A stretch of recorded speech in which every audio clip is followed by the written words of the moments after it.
ঈদে কি বাড়ি আসবি না? ঈদে বাড়ি আসবো কিনা বলতে পারছি না বাবা। তোমার অ্যাকাউন্টে টাকা পাঠিয়ে দিয়েছি। বাবা, আমার প্রমোশন হয়েছে, স্যালারিও বেড়েছে, পুরো 1 লাখ। আলহামদুলিল্লাহ। বাবা একটু লাইনে থাকো।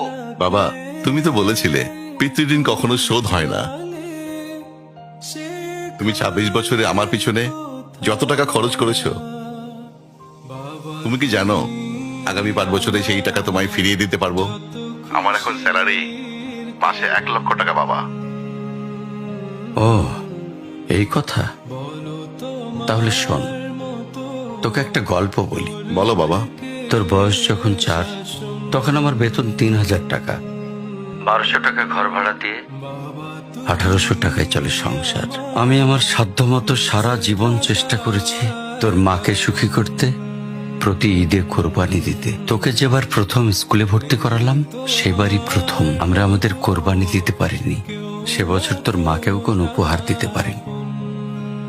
তুই যখন ভার্সিটিতে উঠলি, আমাদের অবস্থা তখন মোটামুটি ভালো, কিন্তু খুব কষ্ট হয়ে গিয়েছিল যখন আমার ট্রান্সফার হয়। রোজ রোজ বাসে চড়ে, পায়ে হেঁটে, ঘামে ভিজে খুব দুর্বিষহ লাগছিল। একদিন শোরুম থেকে একটা বাইক দেখে আসলাম।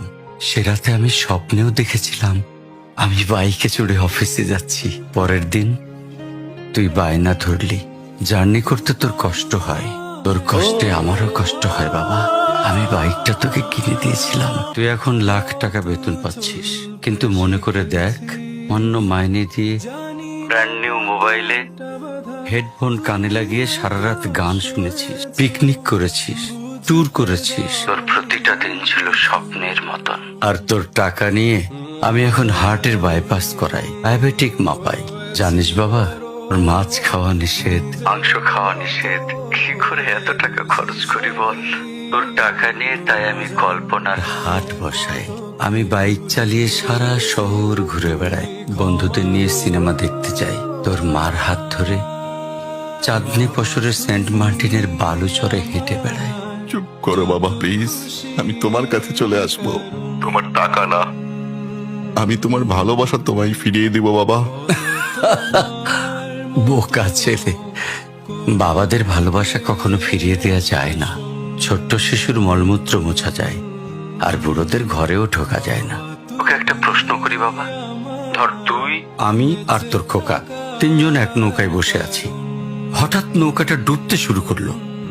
যে কোনো একজনকে তুই বাঁচাতে পারবি, কাকে বাঁচাবি? থাক, উত্তর দিতে হবে না।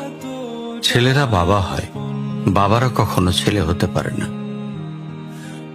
পৃথিবীতে সবচেয়ে ভারী জিনিস